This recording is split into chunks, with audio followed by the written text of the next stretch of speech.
경찰 살인마 편. 광주 여고생의 유가족은 피를 토했습니다. 그런데도 정부 여당은 검찰의 보안 수사권을 폐지를 추진하고 있습니다. 경찰이 사건을 축소 은폐했다. 그리고 경찰의 어느 윗선까지 과연 살인자 측과 유착돼 있는지 그 의혹이 국민들이 갖고 있는 핵심인데 이걸 모두 다 밝혀낸 게 검찰의 보안 수사입니다. 검찰이 보안 수사로 이걸 밝혀내지 않았다면 끝끝내 이 사건에 대해서 우리 국민들은 모른 채 덮였을지도 모릅니다.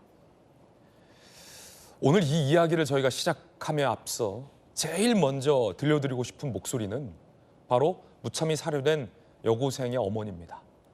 피해자 어머니의 이야기, 그 목소리 먼저 듣고 이야기 시작하겠습니다. 채원이가 떠난 뒤 저희에게 하루하루는 숨쉬는 곳조차 채원이에게 미안하고 고통입니다. 그런데 국민을 보호해줘야 할 경찰이 뒤에서는 무엇을 하고 있었습니까? 가해자가 경찰 가족이라는 이유로 사건을 축소하고 조직으로 은폐하고 있었습니다. 누구보다 엄정하게 수사하고 우리 채원이의 억울함을 풀어줄 것이라고 믿었던 경찰이 우리 편이 아니라 살인마의 편이었습니다. 민중의 지팡이라는 경찰이 이토록 파렴치하게 제 식구를 감싸고 진실을 은폐했다면 이제 대한민국의 어느 국민이 경찰을 믿고 살 수 있겠습니까?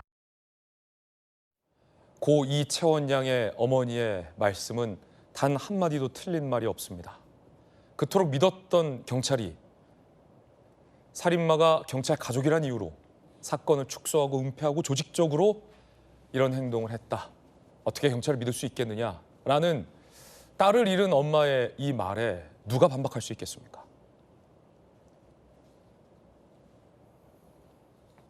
가해자 아버지가 경찰이란 이유로 증거 인멸했다는 의혹의 절망. 본인 딸이면 증거에서는 지켜보겠나. 경찰은 살인마의 편에 섰다.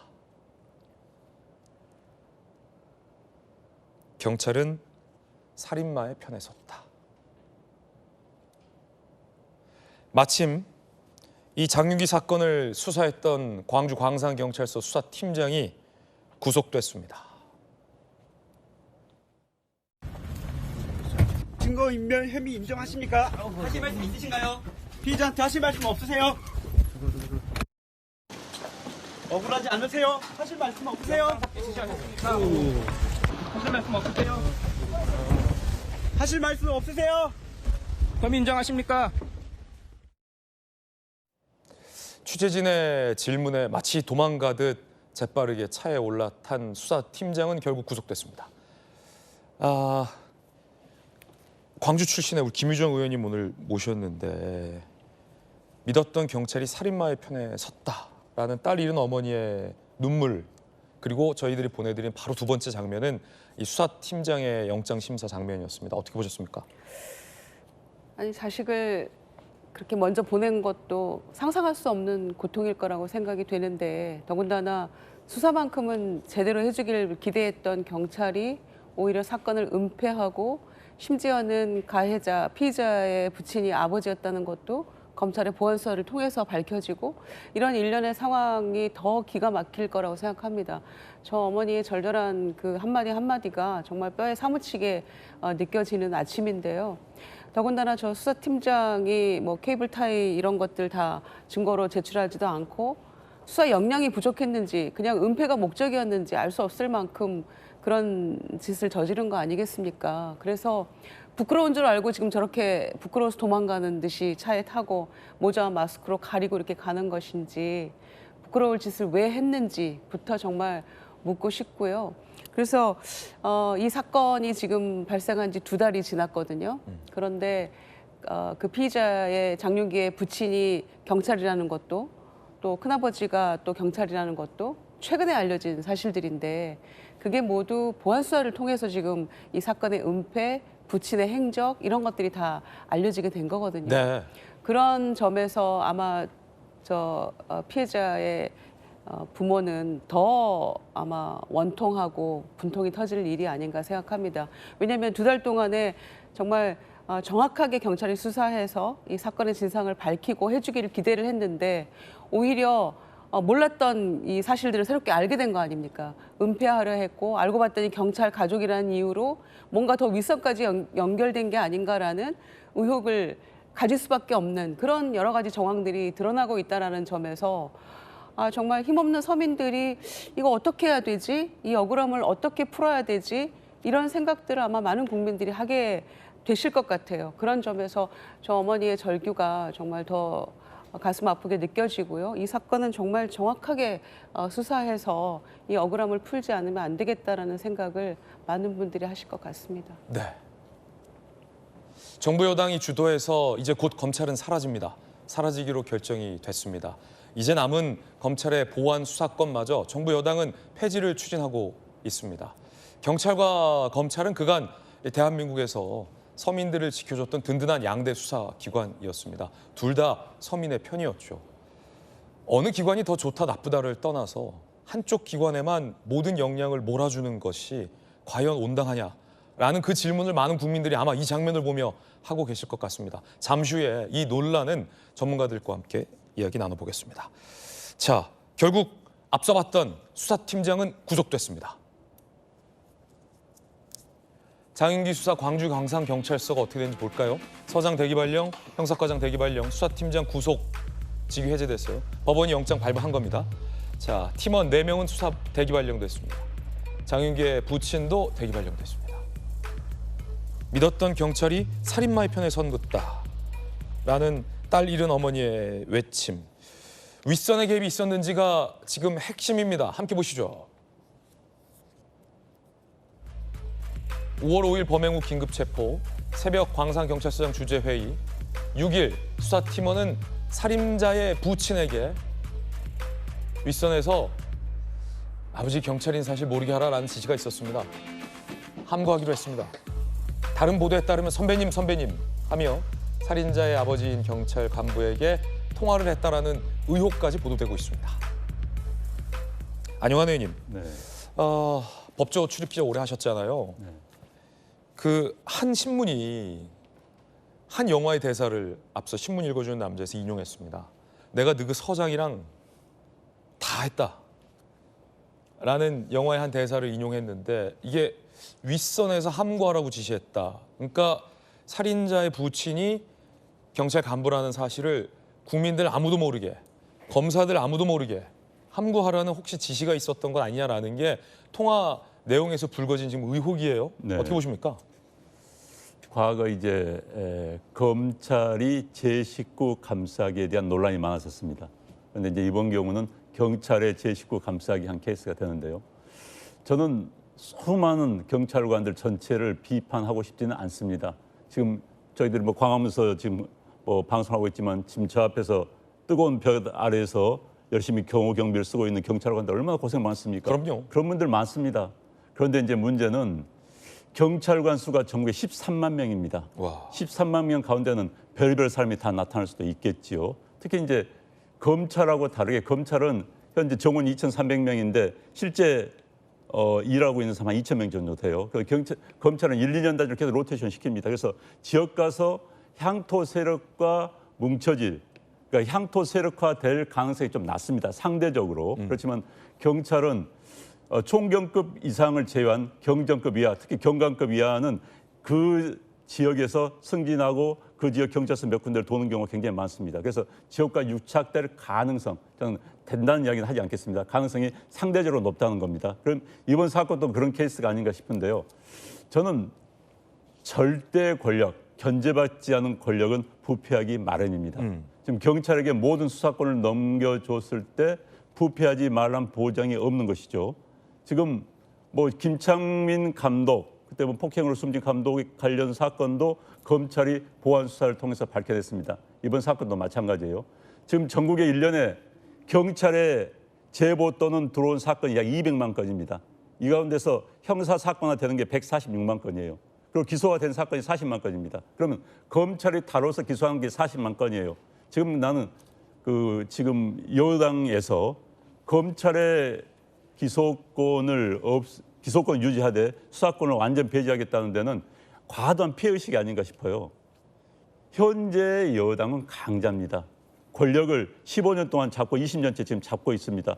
과거 김대중 대통령 때 수십 년간의 이른바 야권이 말하는 기득권 계층하에서 억눌렸던 그런 진보 좌파가 아닙니다. 한국 사회 떳떳한 강자의 위치에 올라왔는데 피해의식을 가지고 있지 않나 싶어요. 검찰한테는. 물론 검찰의 업보는 분명히 있습니다. 그럼에도 불구하고 검찰의 선발탈이 발가락 끝까지 잘라내겠다는 것은 과도한 피해의식이 아닌가 하는 싶어요. 그게 결국은 국민에게 돌아온다.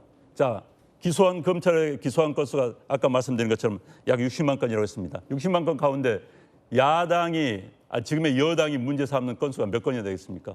0.001%가 될까요? 60건이 될까요? 그런데 그런 건 때문에 검찰이 수사하고 있는 수십만 건마저 보안 수사권을 다 없앤다. 검찰 수사권을 없애버린다. 그럼 그 피해는 누구에게 오느냐? 국민에게 올 수밖에 없는 겁니다. 저는 이 문제는 정말 신중히 우리가 과거 검찰에게 당했다. 검찰은 부패한 집단이다. 이런 차원의 문제가 아니라 결국 피해는 누구인가에 대해서 객관적으로 한번 따져볼 필요가 있다는 생각이 들고요. 수십 건의 이른바 정치 관련 사건 때문에 수십만 건의 경찰과 관련된 또 경찰 수사와 관련된 검찰을 견제할 수 있는 그런 건수를 다 배제해버린다? 이건 아닙니다. 그래서 저는 피해의식이 사람의 객관적인 판단을 잘못하게 만드는 가장 큰 요인 중에 하나입니다. 그래서 저는 이 문제에 대해서는 정말 여당에서도 신중히 이번에 급히 서두를 게 아니라 신중히 좀 했으면 좋겠어요. 예. 저는 정말 정치적인 사건이 있다면은 특별수사를 하면 되는 겁니다. 네. 저는 참 안타깝습니다. 이런 식으로 나라가 운영되는 게 참 안타까워요. 성춘 대변인, 예. 왜 장윤기 살인자의 아버지가 경찰 간부라는 걸 윗선에서 함구하라고 지시했을까요?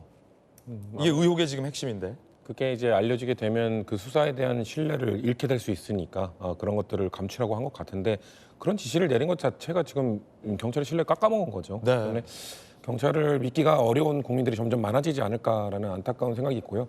아까 말씀 주신 것처럼 수많은 검찰들은 정말 고생을 하고 계시잖아요. 그럼요. 정말 국민들을 위해서 서민들을 위해서 고생을 하고 있는 경찰들이 있는데 저 일부 아주 소수의 죄송합니다. 경찰들 때문에 이런 경찰들의 신뢰가 흔들린다는 것 자체가 너무 안타깝고 왜냐면은 국민들이 경찰을 믿지 못하면 누구를 믿습니까? 예.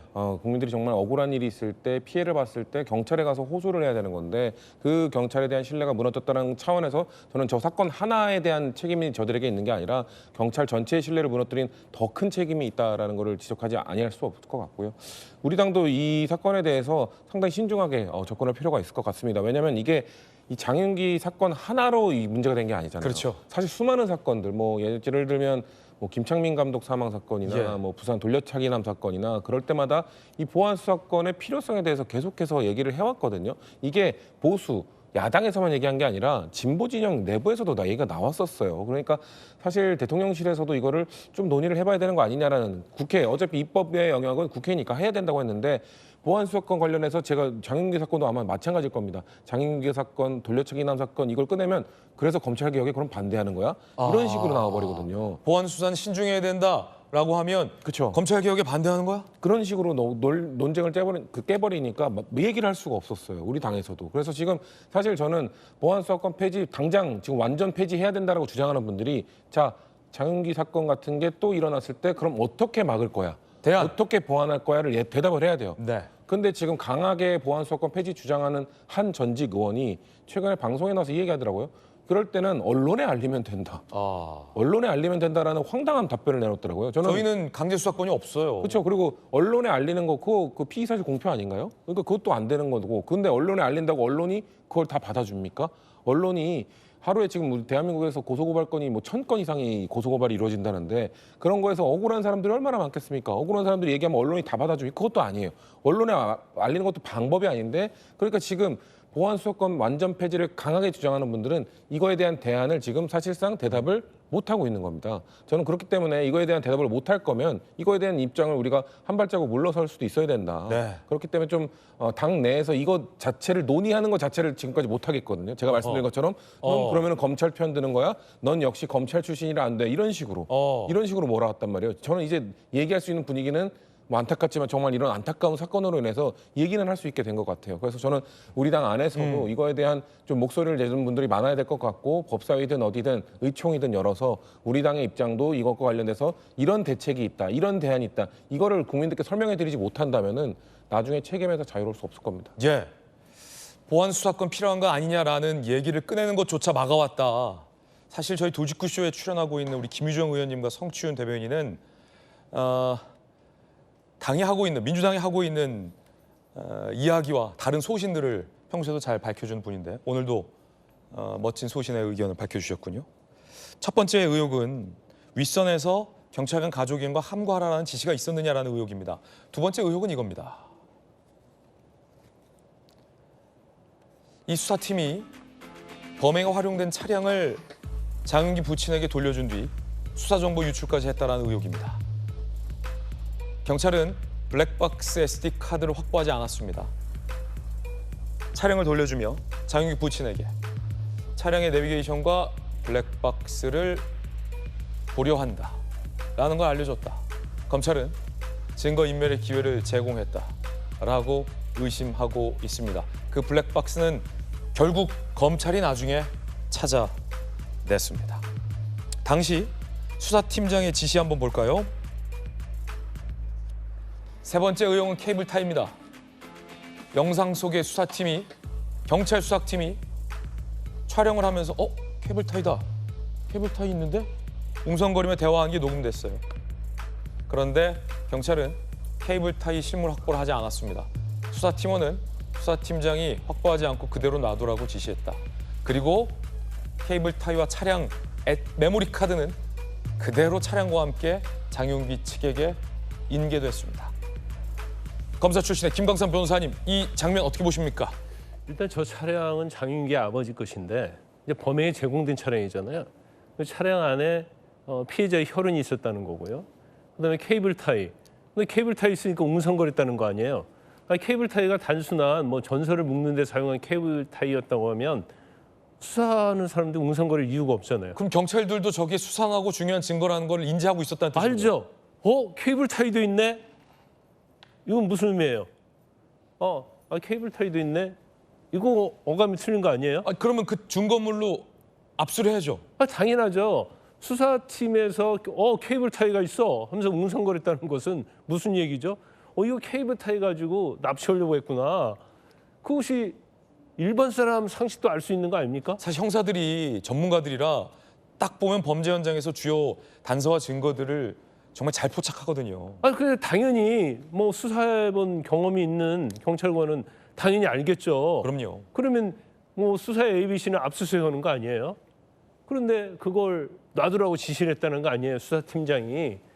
그러면 이제 이걸 전체를 보면 좀 드라마보다도 더 드라마틱하다고 생각을 해요. 가해자의 아버지가 경찰이고 중간직 간부, 가해자의 큰아버지도 경찰이고 네. 수십 차례 걸쳐서 수사팀장하고 통화를 하고 서장이 주재해서 회의를 했는데 그 이후에 나온 여러 가지 이야기가 아버지가 경찰인 걸 모르게 하라. 그러면 이 사건에 있어서는 피해자를 제외하고는 가해자 경찰관들이 짬짬이 하는 거죠. 예. 그래서 제가 볼 때는 이런 생각이 들더라고요. 왜 장윤기의 자취방 집 주소하고 비밀번호까지 알려줬을까? 왜 자동차를 인계하고 거기에 케이블 타이하고 SD 메모리 카드가 있는데 그걸 내버려 두면서 장윤기 아버지가 줬을까? 자신들이 직접 인멸할 수가 없으니까 장윤기 아버지를 도구로 쓴 게 아닌가 저는 봐요. 검사 출신에 이건 수사를 해봤기 때문에 김광삼 변호사님 눈에 보이는 거예요. 자기들이 직접 하면 이건 증거인멸이고 직무이익이고 여러 가지 법적으로 처벌받을 것 같으니까 왜 장윤기 아버지가 도구가 되었냐? 장윤기 아버지는 처벌받지 않잖아요. 그럼 경찰이, 형사들이, 수사팀이 장윤기 부친에게 내비게이션과 블랙박스 보려해요 라는 말을 알려준 건 뭐예요? 없애라는 얘기를 구체적으로 못하니까 예. 장윤기 아버지는 우리가 이제 간접정범이라는 얘기가 있어요. 간접정범은 뭐냐면 어린애는 범죄를 행위를 해도 처벌받지 않죠. 그러니까 어린애를 통해서 살인을 해요. 그러면 어린애 처벌 안 받는단 말이에요. 그런데 그 어린애한테 내가 교사를 했다는 걸 은폐를 합니다. 그럼 자기는 처벌받는 데서 면제가 되죠. 면제가 됩니다. 그러니까 이것도 어떻게 보면 처벌받지 않는 장윤기 아버지라는 도구를 이용해서 자신들이 증거인멸을 행위하면 법적으로 문제가 되니까 그 아버지를 통해서 증거인멸을 할 수 있도록 기회를 계속 준 거죠. 그래서 리얼돌 저 뭐죠? 메모리 카드. 메모리 카드, 케이블 타이? 핸드폰 이렇게 했는데 또 이런 얘기 나오지 않습니까?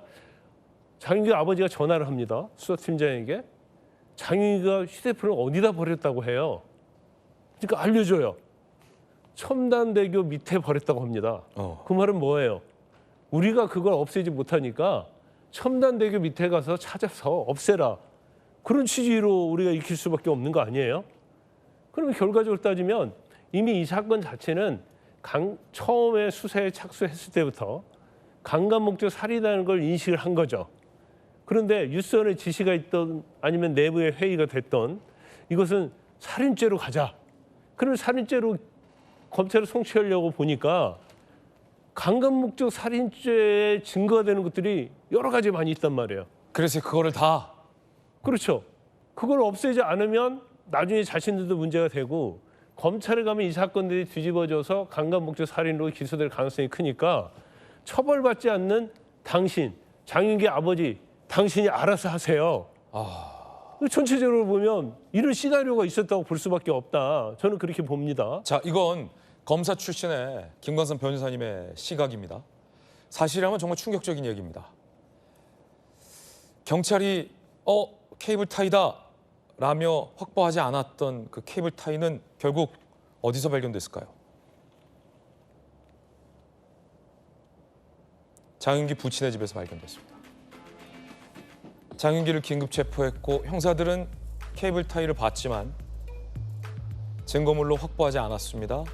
장윤기 부친에게 돌려줬고 형사들은 검찰에 케이블 타이의 증거를 누락했습니다. 결국 검찰이 보안 수사를 통해서 그 케이블 타이를 찾아냈는데 그게 장윤기 부친의 집에서 발견이 됐습니다.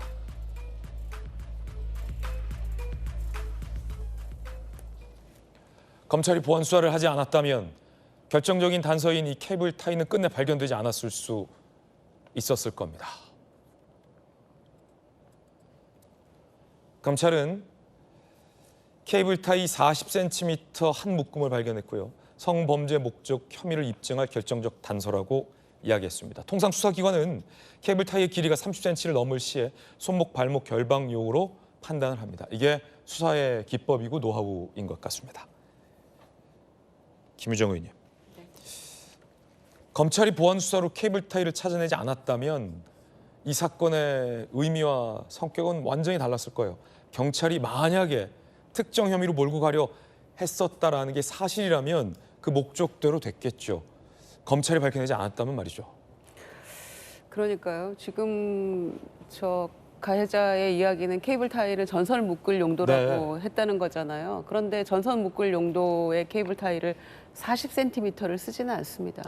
저건 공업용 케이블 타이고 그런 용도면 굳이 그거를 그 증거로 채택하지 않을 이유도 없었고 그다음에 왜 그거를 부친이 집에다 숨겼는지 설명이 안 되잖아요. 설명이 안 된다. 그러니까 이 사건은 한마디로 정리하면 일반 살인 사건으로 만들려고 했던 거죠. 그러니까 성범죄 의도를 가진 살인 사건을 일반 살인 사건으로 형량을 낮추려는 의도로 부친인 아버지 그 경찰과 그다음에 조직적으로 이거를 은폐하고 또 일반 살인 사건으로 가도록 만들기 위해서 공범처럼 협력했다라고밖에 정리가 안 되는 것 같아요. 그러니까 이를테면 그 차 뒷문을 열어놨고 그다음에 공업용 케이블 타이가 조수석에 앞좌석 옆에 있었고 그리고 본인은 가해자는 길 가다가 그냥 나도 뭐 별로 살고 싶지 않아서 뭐 누구 함께 갈 사람 이런 식으로 해서 살인을 저질렀다는 거 아닙니까? 그런데 이 설명이 안 되잖아요. 뒷문을 열어놓고 했다는 것은 분명한 성범죄 살인 사건의 의도가 있었던 걸로 보여지고 그다음에 집에서는 성인용품 발견이 됐는데 그걸 또 부친이 가서 또 그거 다 없애고 이렇게 한 거잖아요. 그러니까 누가 봐도 이거는 아니 저희 같은 그냥 뭐 수사 안 해본 평범한 국민들도 이 일련의 상황을 딱 연결을 해보면 아 이거는 남의 자식은 그냥 정말 학교 갔다 오는 길에 그렇게 안타깝게 세상을 떠나게 됐는데 가해자인 자기 자식 구하려고 이렇게 이 경찰이 조직적으로 아버지까지 포함해서 이렇게 했구나라고 의심할 수밖에 없는 정황들이 드러나고 있는 거잖아요. 네. 어떻게 이럴 수가 있는가. 그러니까 이런 경찰을 어떻게 믿고 이 억울함을 풀어야 될까라는 얘기가 나올 수밖에 없다고 생각을 하고요. 예. 그리고 아까 그 말씀하신 휴대전화는 어디다 버렸냐라고 첨단대교 밑에 버렸다라고 수사팀장이랑 통화를 여러 차례 했고 심지어는 그 아들하고도 통화를 하게 했다는 거 아닙니까? 첨단대교 밑에. 직접 통화를 했잖아요.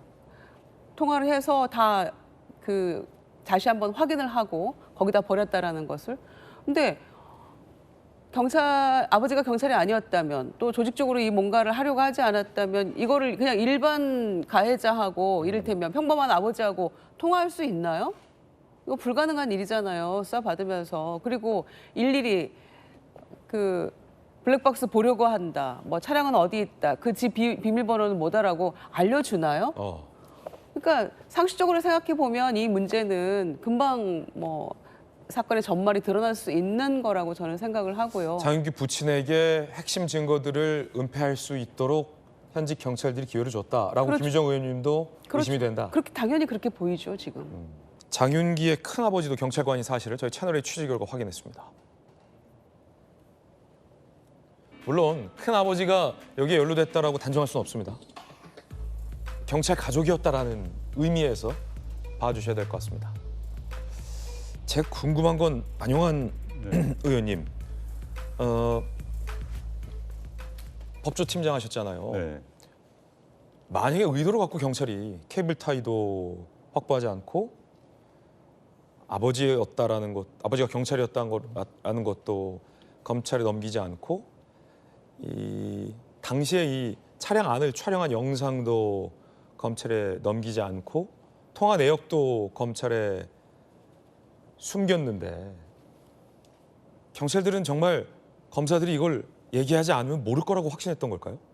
저는 그 대목이 굉장히 궁금한데. 그렇게 생각했을 것 같습니다. 정말 검사가 모를 거라고 생각했던 거예요? 그렇지 않고서는 어떻게 그런 일을 할 수 있었겠습니까? 사실 굉장히 중요한 범죄 행위죠. 아까 이야기가 나왔습니다. 범죄를 숨기려는 직무유기 가장 큰 범죄 행위죠. 공직자로서는. 지금 만약에 이제 검찰이 보안 수사를 해서 저런 사실들을 밝혀내지 않았더라면 이 사건은 이렇게 끝나는 겁니다. 한 정신 나간 젊은 친구가 그냥 우발적으로 지나가는 여고생을 숨지게 만들었다. 그리고 이제 재판 가면 변호인이 그러겠죠. 심신미약을 이유로 정신 이상했기 때문에 그 당시 솔직한 말로 이상했다. 그래서 이상한 행동을 했다라고 끝나면은 최저형량이 5년입니다. 한 10년 살고 나올 수도 있는 거예요. 그런데 이제 이야기가 나왔겠습니다만은 강간 목적의 그런 살인이었다고 한다면은 무기 또는 사형입니다. 범죄의 처벌 자체가 완전히 차원이 달라지는 겁니다. 그런데 이제 그런 부분에 대해서 아마도 장윤기의 아버지나 경찰들은 알았을 겁니다. 그래서 이 사건을 최소화시켰을 그런 의도를 가지고 있었을 가능성이 굉장히 높아요. 그래서 저는 이번 사건 같은 경우가 경찰 내부에 사실 경찰 이제 제복 입은 조직들의 특징이 이겁니다. 네. 형님아우 문화가 있습니다. 제복 입은 문화의 특징입니다. 나쁘다고 이야기하지는 않겠습니다만 기자들도 그런 문화가 있습니다만은 굉장히 친하지요. 인간적으로 친해지는 것이죠. 그러니까 형님아우 형님 이 사건 어떻게 좀 봐줘 이런 이야기가 있을 수가 있는 그런 문화가 있습니다. 사실은요. 특히 아까도 이야기 나왔습니다만은 피의자를 통화를 시켜준다. 일반인들에게 가능한 이야기입니까? 그 다음에 피의자 경찰 변명은 피의자의 심리적 안정을 시켜서 진술을 받아내기 위해서 했다? 이게 가능한 이야기입니까? 사실 그리고 피의자한테 그분들 말씀 잘 듣고 있어. 저는 이 이야기가 상당히 의미 있는 이야기라는 생각이 들어요.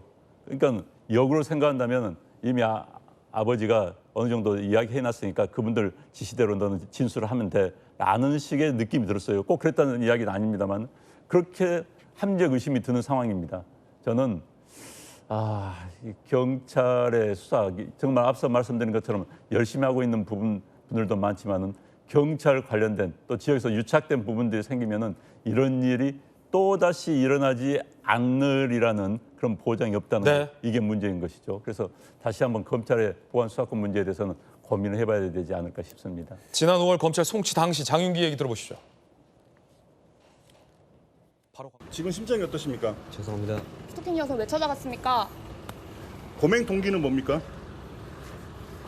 반성하고 있나요? 아닙니까? 뉘우치고 있나요? 할 말 있습니까? 하고 싶은 말 없으세요? 증거인멸 왜 했습니까? 하고 싶은 얘기 없어요? 김관섭 변호사님.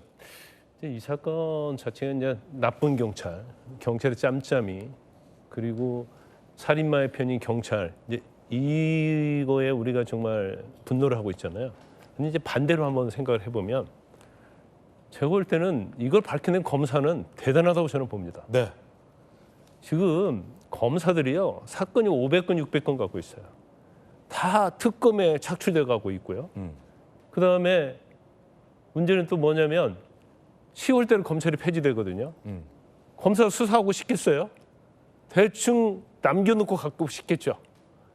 500건, 600건을 갖고 있다는 것은 사건을 포기하는 거예요. 인간이 아무리 뛰어난 검찰이라도 그 단시일로 500건, 600건을 결정을 낼 수가 없습니다. 김관섭 변호사님 현직 검사할 때 혼자 사건 몇 개 맡았었어요 그때? 저희가 범죄와 전쟁할 때 한 300건 정도 했는데 네. 매일 새벽 2, 3시까지 일했어요. 평상시에는? 근데 평상시에는 보통 150, 200건. 그건 이제 검찰마다 다르고 청마다 다르고, 그다음에 이제 어느 부서에 있느냐. 오케이. 김광선 변호사님 현직 형사사건 검사였을 때 얘기하는 150개 이게 정상인데 지금 검사들은 500개, 600개다. 그렇죠. 그러니까 이걸 검사들이 사실은 사건을 결정할 수 있는 포화 상태. 그러면 일반 검사들은 그냥 사명감이 없으면 대충 뭉개다가 10월달에 폐지되니까 이제 이 사건을 어디로 갈지도 아직 안 정해졌어요. 그럼 검사들이 남긴 1인당 600건, 700건을 누가 어떻게 하느냐. 그 와중에 이 사건을 밝힌 검사는 사명감이 투철한 검사다. 아니 엄청나죠. 왜냐하면 그 많은 사건을 가지고 있는데 사건이 왔잖아요. 살인 사건이 왔어요. 그런데 살인에 대해서 자백을 다 해요. 그래? 뭐 공소장 써가지고 기소하면 되는 거거든요. 그런데 기록을 촘촘히 밝겠죠. 이거 뭐가 문제가 있네? 뭐가 있네? 그럼 이 사건에 매달리면서 다른 사건 한 50건, 60건 결정해야 할 걸 못 할 겁니다, 이게. 그럼 이 사건에 전력 투구하는 거죠. 그래서 제가 볼 때는 이 정도 되면 이재명 대통령이 청와대 불러갖고 상을 줘야 돼요. 이재명 대통령 국내에서 짜잘한 일이 일어나도 외국에 있으면서도 SNS로 다 얘기하지 않습니까? 뭐 척결을 해야 한다랄지, 가만히 둬서 안 되랄지, 엄중하게 처벌해야 한대. 이런 대한민국을 흔드는 이 엄청난 사건, 이걸 검사가 밝히는 거 아닙니까? 그러면 대통령이 칭찬해 줘야죠. 잘해보라고. 그리고 귀국하자마자 청와대 불러야죠. 불러갖고 상을 줘야죠. 대통령상. 제가 볼 때는 훈장 정도 줘도 된다고 봐요. 그런데 훈장이나 상은 못 줄 망정. 너 왜 이런 짓 했어? 보안소권 폐지해버릴 거야. 하고 법사위에다가 법안을 지금 낸 거잖아요. 그러니까 민주당 지금 쉽게 말해서 이 사건을 우리가 두고 봐요. 장윤기 경찰, 장윤기 부친 한패 아닙니까? 저쪽에 피해자가 있어요. 지금 법사위에 있는 법은 누구 편을 드는 거예요?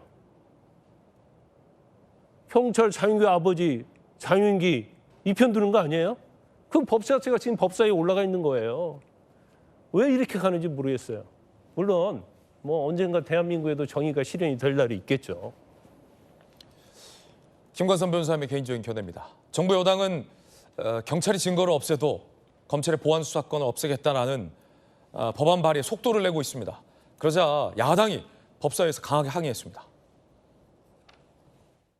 국민의힘에서 들어오셨으니까 마저 타상임위법도 상정해서 할까요?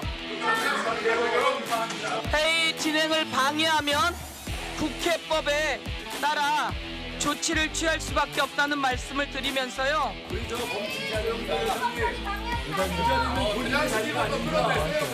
내려오세요. 당장 일어나십시오. 잠시만요. 제가 발언하고 있습니다. 뭐하는 행동입니까 지금? 보안수사 폐지하고 공소 추가하려는 게 목적 아닙니까? 당장 중단하세요. 법사위원장직을 가지고 트집 잡지 마시고 빨리 국회로 배달로 들어가 앉으시기 바랍니다. 할 테니까 법사위원장 돌아오세요. 대한민국 국민이 여러분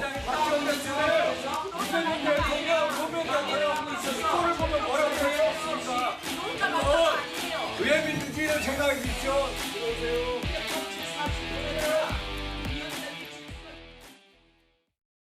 문 열어주세요. 제1야당의 항의 방문도 안 받아줍니까?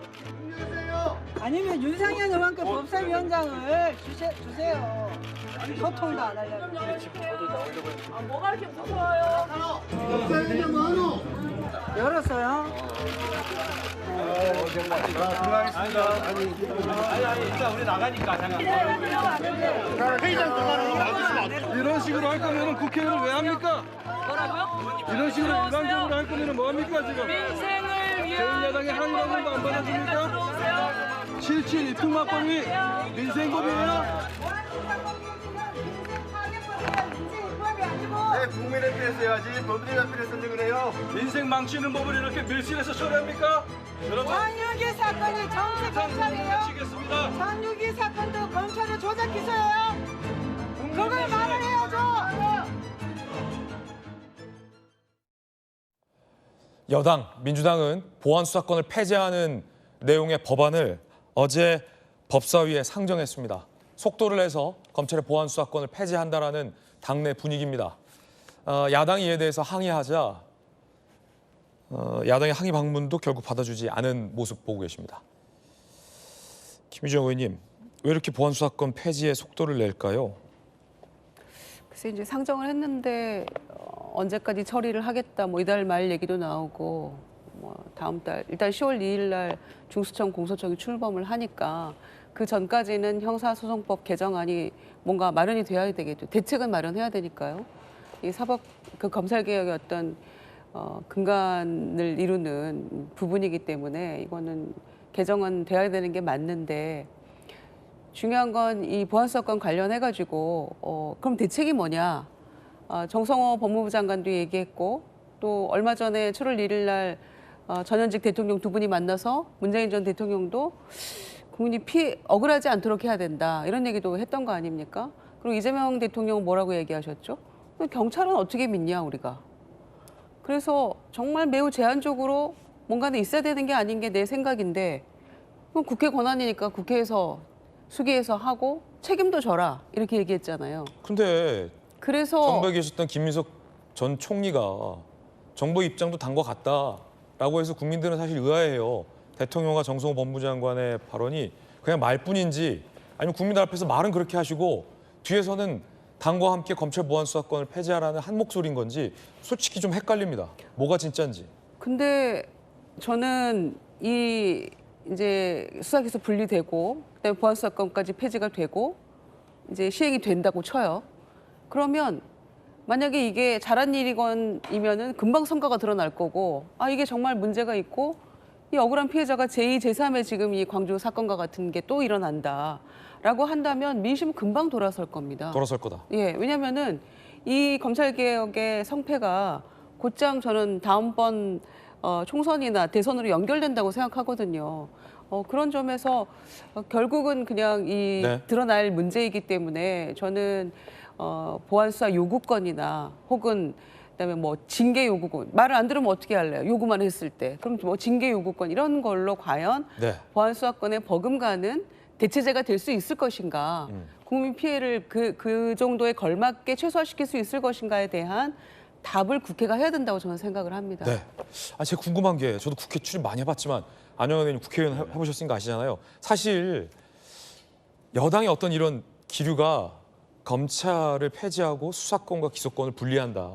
그런데 그렇게 해서 기소만 할 수 있는 이 기소청에 수사를 할 수 있는 권한을 주는 건 취지와 맞지 않기 때문에 보안수사권도 폐지해야 된다라는 게 김민석 정청래 당정 같은 목소리 아닙니까? 네. 그러면 설사 여당 내 강성 지지층이 그걸 요구한다 하더라도 지금 야당이 반대하고 있지 않습니까? 그럼 국회의원들은 아시는 거 아닙니까? 이렇게 검찰 보안수사권 대안 없이 폐지하면 안 된다는 걸 저분들도 아시는 거 아닙니까? 그럼 야당과 협의해야 한다라는 게 얼마나 좋은 정치적 명분입니까? 그런데도 불구하고 아니 법안이라는 것 자체가 원래 야당과 합의해서 상정하는 거 아닙니까? 근데도 왜 이렇게 보안수사권 폐지하는 법안에 속도를 내느냐? 전 그게 궁금하거든요. 전 전당대회와 맞물려 있다고 생각이 듭니다. 결국은 정치화되고 있는 것이죠. 저는 대한민국이 가장 안타까운 게 모든 이슈가 객관적으로 정책의 차원에서 보는 게 아니라 그게 정치화되고 이념화되고 진영화되는 경우가 굉장히 많습니다. 진영화되는 순간 우리 편에 하는 말은 옳고 다른 편에서 하는 말은 틀리는 이런 식이 돼버리거든요. 지금 보안수사권 문제도 아까 우리 부대님께서 말씀하셨지만은 보안수사권 이야기를 하면은 너 그럼 검찰 편 드느냐? 이게 진영 논리예요. 그건 완전 확대해서 가는 것이죠. 그건 아니죠. 객관적으로 이런 문제점을 지적하면은 너 그럼 저쪽 편이야? 너 나쁜 놈 편이야? 이렇게 돼버린 겁니다. 이건 아닌 것이죠. 지금 저는 김민석 총리도 또 대통령 이재명 대통령도 국회에서 알아서 해라. 그냥 명확하게 이야기를 안 했어요. 그런데 이제 김민석 총리 같은 경우는 전당대회를 앞두고 결국 전당대회는 열성 당원들이 주도권을 잡을 수밖에 없습니다. 열성 당원들은 검찰의 권한을 완전히 박탈하는 것을 주 목적으로 하는 그런 생각을 가지신 분들이 많습니다. 그런 분들에 영합하기 위해서는 역시 정부 입장도 마찬가지다 했던 게 아닌가 싶어요. 제가 생각에는. 지금 대통령은 사실 변호사를 하신 분들이라고 한다면은 경찰 수사의 문제점을 기본적으로는 알고 있습니다. 법조인이라면은. 그렇기 때문에 말은 못해도 문제 있다. 그러니까 뭐 검찰이 누가 검찰에게 모든 걸 주면은 어떻게 책임지느냐 이런 이야기가 나왔겠지요. 그렇지만 열성 지지자층을 의식하다 보니까 애매모호하게 국회에서 알아서 해달라는 이야기를 하고 있는 겁니다. 저는 정성호 법무부 장관이 검찰 입장을 든다고 해서 열성 지지자들로부터 굉장히 비판을 받는 걸로 알고 있습니다. 그래요? 네. 그런데 정성호 법무부 장관은 법조인이에요. 굉장히 객관적인 나름대로 객관적인 분입니다. 들어가서 보니까 또 이게 아니거든요. 그러니까 그 입장을 가지고 있는데 지금 어제도 뭐 법사위에서 그런 유사한 이야기 했습니다마는 열성 지지자들에 대해서 극성 지지자들에 대해서 끌려가는 정당의 모습은 바람직하지 않습니다. 게다가 지금 전당대회를 앞두고 있으니까 더더욱이나 끌려갑니다. 이건 바람직하지 않습니다. 지금 정성호 보안수사권 폐지가 정부 입장이지만은 국회 법사위 참여해서 여러 우려를 전달해달라. 우려를 본인도 알고 있다는 겁니다. 그렇지만 내 입으로는 이야기 못하기 때문에 당신들이 이야기해달라. 이런 이야기 아니겠습니까? 아니, 무책임한 거 아닙니까? 법무부 장관도. 그러니까 이제 법무부 장관마저도 정당원 특정 정당 소속의 국회의원 아니겠습니까? 그래서 그 정당의 구성원들의 눈치를 보고 있다 이렇게 보여질 수밖에 없는 거고요. 저는 어찌됐든 이 문제는 대한민국의 사법체제를 완전히 흔드는 문제입니다. 그렇게 어느 특정 정당의 열성 지지자들의 뜻에 따라서 움직여지고 바꿔질 그런 문제가 아닙니다. 이 문제야말로 정말 신중하게 토론하고 피해자가 없도록 해야 되는데 아까 김미애 의원인가요? 법사위 방문할 때 김미애 의원이 마지막 이야기를 한 게 저는 제대로 이야기 지적했다고 봅니다. 아니 장윤기 사건이 정치 조작 음모 사건입니까? 정치 사건입니까? 아닙니다. 그런데 이런 사건의 피해자는 누굽니까? 만에 하나 이 사건을 검찰에 보완수사하지 않았더라면은 피해자 이채원 학생의 부모님들은 그래 어떤 이상한 정신병자인 젊은 애 하나 우리 딸을 그냥 치고 그냥 갔어. 우리 애가 운수 없어서 이렇게 생각할 줄 모르죠. 보완수사를 하다 보니까 이 사건의 전모가 드러나서 그래 이 뒤에는 어떤 이상한 수사 과정에서 음모가 있었구나 드러난 거 아니겠습니까? 아마도 보완수사권이 없다면 많은 국민들 가운데 피해자들이 그래 내 팔자가 그래 이래서 이런 일을 당했나 보다 이럴 수밖에 없는 상황들이 비일비재하게 벌어질 겁니다. 그렇기 때문에 대한민국을 위해서라도 이 문제는 정말 신중하게 처리해 주면 좋겠어요. 밉다고 검찰을 밉다고 검찰의 권한을 모두 없앤다. 결국은 그 피해는 국민 모두에게 돌아옵니다. 미움이 모든 복수의 대상이 돼서는 안 되는 겁니다. 정성호 법무부 장관이 사실은 이렇게 얘기했습니다. 이 국면을 보며 정성호 법무부 장관도 안타까워할 것 같습니다. 장윤기 사건은 검찰이 보완했던 사항이 11개나 된다. 수사기관에 대한 견제와 통제, 수사 교차, 검증이 필요하다. 여기에 정성호 법무부 장관의 본뜻이 다 담겨 있다고 저는 봅니다. 법무부 장관도 어쩌지 못하는 전당대회 국면 속에서의 강경파가 주도하는 보안수사권 폐지.